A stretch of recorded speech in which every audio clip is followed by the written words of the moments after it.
বোগা lake, যা সমুদ্র পৃষ্ঠ থেকে প্রায় ২৭০০ ফুট উঁচু পাহাড়ে প্রাকৃতিকভাবে সৃষ্ট একটি লেক। ভূতত্ত্ববিদগণের মতে প্রায় ২০০০ বছর আগে প্রাকৃতিকভাবে পাহাড়ের চূড়ায় এই লেক তৈরি হয়। মৃত আগ্নেয়গিরির জ্বালামুখ কিংবা মহাশূন্য থেকে উল্কাপিণ্ডের পতনের ফলে সৃষ্টি হয়েছে। কেওকারাডাঙের কোল ঘেঁষে বান্দরবন শহর থেকে প্রায় ৭০ কিলোমিটার দূরে এবং রুমা উপজেলার সদর থেকে প্রায় ১৫ কিলোমিটার দূরে বোগা লেক এর অবস্থান।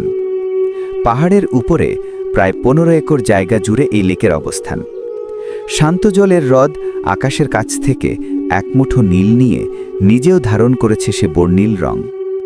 পাহাড়ের চূড়ায় নীল জলের আস্তর নীলকাশের সাথে মিশে তৈরি করেছে এক প্রাকৃতিক কোলাজ।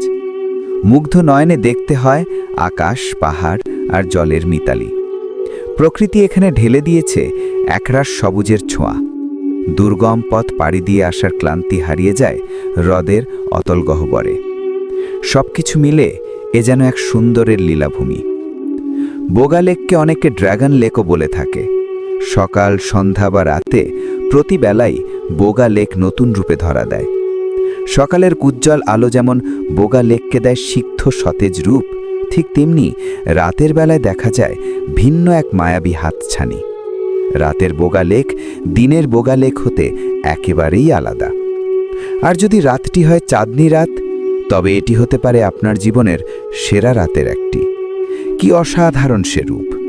নিকষ কালো অন্ধকার রাতে পাহাড়ের বুক চিরে হঠাৎ এক ফালি চাঁদ মৃদু আলোর ঝলক নিয়ে ঝাঁপিয়ে পড়ে বোগা লেকের শান্ত জলে।